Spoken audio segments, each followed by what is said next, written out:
Hey everybody, it's Hylian Alchemist, and welcome back to Let's Play The Legend of Zelda. In the last episode, we have acquired the White Sword and our first shield upgrade, and in this episode, there is one more collect-a-thon that we are going to be doing, and after that, it is dungeon time. Well, I mean, at least for now anyway, because I do believe that later on in this LP, we'll be collecting more things, but at least for now, this is the last time that we're going to be doing more collect-a-thons, such as, you know, the secret rupee locations like this one right here, even though we're just gonna get 10 rupees. But at least for one thing, we're actually just gonna be getting about a couple more items in our arsenal. And as a matter of fact, there's yet another upgrade we're also gonna be getting, which is actually at the end of the video, just so you know. But this one has something to do with like, you know, something better for us, like better for our defenses and whatnot. But other than that, though, speaking of the that one sidequest I mentioned in the last episode, yeah, I know, I actually activated my kind of well, you know, stupidity, if you get what I'm saying. That I thought that just getting the White Sword involved some kind of sidequest, but it turns out it wasn't.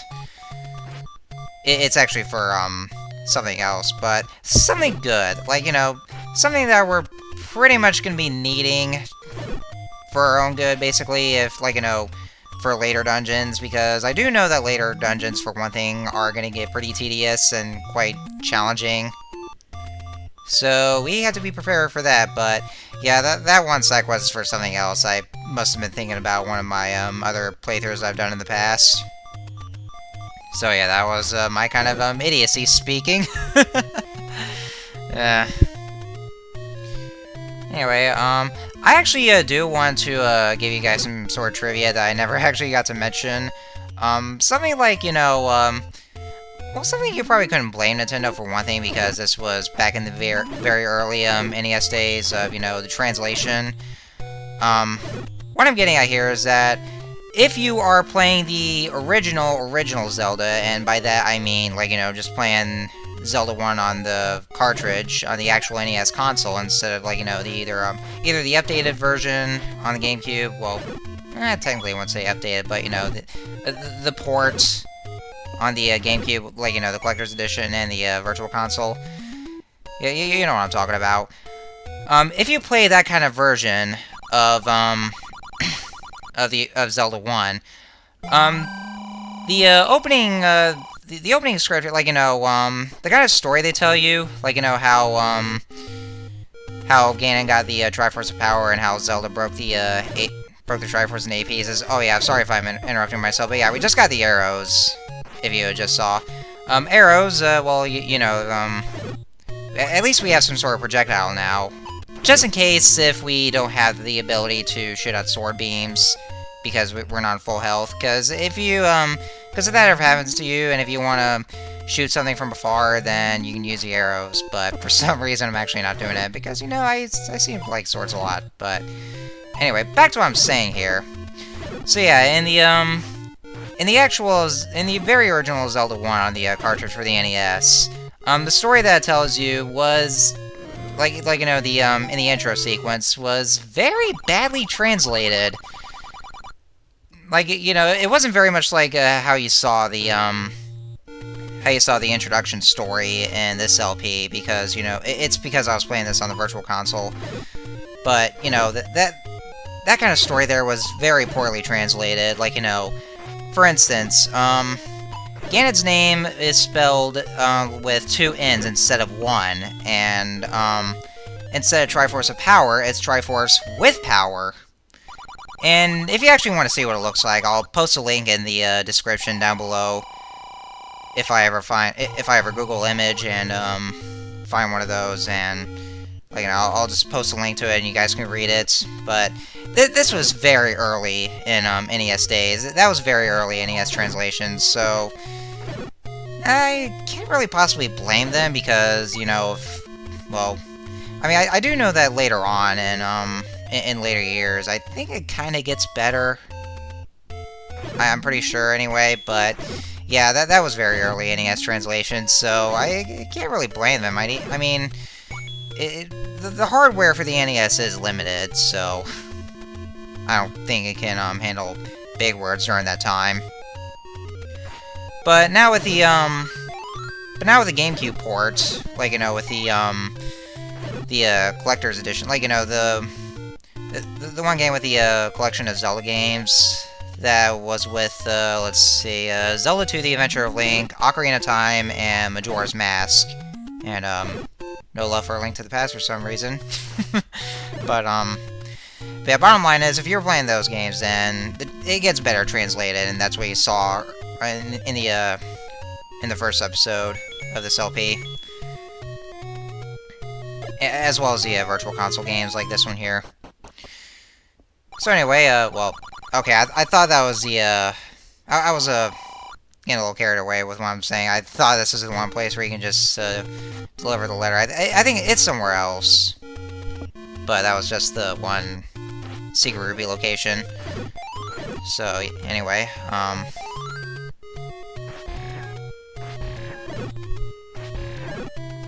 kind of do like the music here. I do love the main Zelda theme as well. It's very adventurous. It's such a great theme. I mean, I actually do know for one thing that the later Zelda, the later remixes for the main Zelda theme gets a lot better. I do love the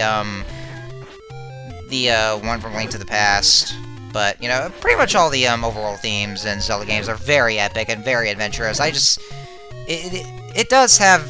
Zelda does have a fantastic soundtrack. I just gotta love that. I really do love the soundtrack that other Zelda games have. It just gives you the feeling of adventure. Like, you know, you are on an adventure with your sword and shield. You're fighting monsters, fighting all these bad guys, trying to save your country, save the princess. Like, you know, all of that. You're a hero. It's just awesome like that. Anyway, so just head to that cave where the old woman is, and you just show her the letter, and she'll give you either a blue potion or the red potion. You always want to get the red potion, even though it is a little higher in price than the blue potion. But if you do have enough rupees, then the red potion's your best bet.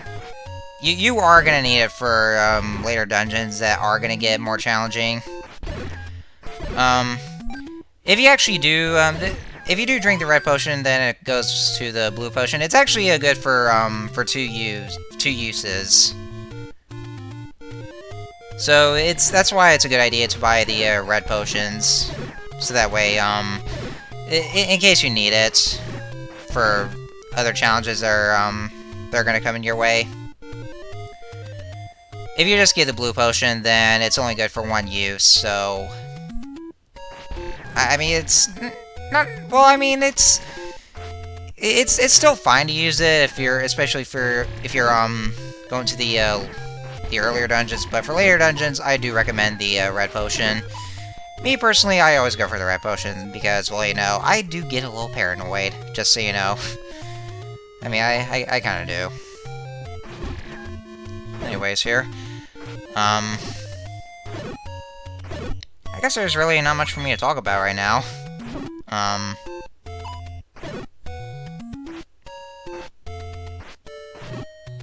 And of course, this smile right here is kind of being a dick here. Yeah, I really have nothing to say at this point. I mean, I just don't. Yeah, at this point right here, I kind of waste a few bombs because I'm trying to find where that bombable wall is, and I kind of wasted a lot of bombs. So, well, not a lot, but just a few of them. This is where the cave actually is. So you can get to the Secret Rupee. I know it is rather pointless for me to just show off, like, well, I mean, just having to get a lot of rupees, especially the one with the 10 rupees. But first of all, I did want to show all those off if you want to look for some rupees. Like, if you know, if you're very grind happy about these rupees, but I think at one point later on in the game, you're gonna need a lot of rupees for one thing in that one dungeon that we're gonna be getting to later on. So I do recommend you getting a lot of rupees. This right here is the Lost Woods, and you know, I actually did take the right path. It's actually the it's actually the right path that you have to take, in the right direction. Yeah, basically for the Lost Woods, oh yeah, I actually happened to notice that the game kind of got laggy a bit for some reason. I honestly, well, that's because of the oversaturation of those, of how the enemies were using their arrows at me, or the way I was using the candle to open up that path. But yeah, back to what I was saying, if you take the wrong direction in the Lost Woods, and you're gonna be there for a long time. I mean, it's not called the Lost Woods for nothing, because, well, basically you get lost. And they actually do use, they actually always reuse the Lost Woods or use other variations of Lost Woods in other Zelda games. I mean, most Zelda games are pretty much always gonna have ways, like, you know, some kind of mazes where you could get lost and you would kind of, like, just be there for a long time, and it gets a little frustrating, but if you know your directions, then you should be fine. And now, I can't carry more than enough rupees right now. Your rupee count is limited up to 255, so yeah, once you get up to that number, then you won't be able to carry up to more, or any more rupees.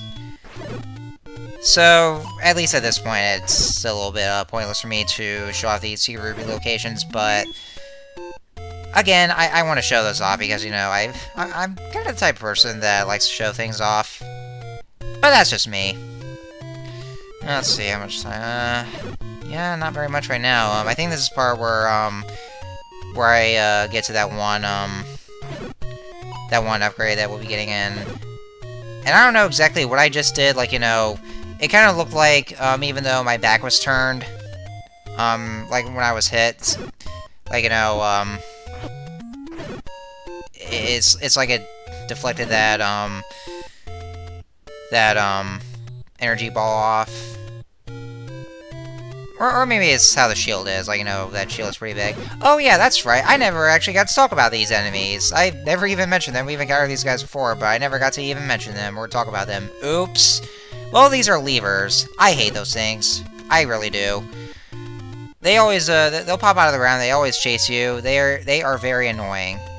And then for quite a while, they'll burrow back in. They pretty much just pop out wherever it is you're standing, or, like, you know, right nearby you. And they get even more annoying in 3D Zelda games, especially in Ocarina of Time or Majora's Mask. They're very annoying like that. I hated those levers in 3D Zelda games. And what I just picked up was the blue ring, and what does that do? Well, once we got outside, check it out. We're no longer, our clothes are no longer green. Why? How come it's not green anymore? It's not The Legend of Zelda anymore. My clothes are not green. Why? Okay, no, I'm just kidding there. As a matter of fact, the Wii U Zelda, or NX Zelda, actually has Link wearing blue clothes. Not that I really care, but yeah, basically, the blue ring will actually straighten up your defenses, so whenever you get hit, you actually won't lose very much hearts, so that'll make things a little bit easier for us. And then there's actually one more upgrade like that, which is actually at the end of the game, which gives us the maximum amount of defenses that we'll be having. But for now, this will do us pretty good. So anyway, it looks like that's about all the time we have. So in the next episode, we are finally going to tackle our first dungeon of the game. So be ready for it, and I will see you guys in the next episode.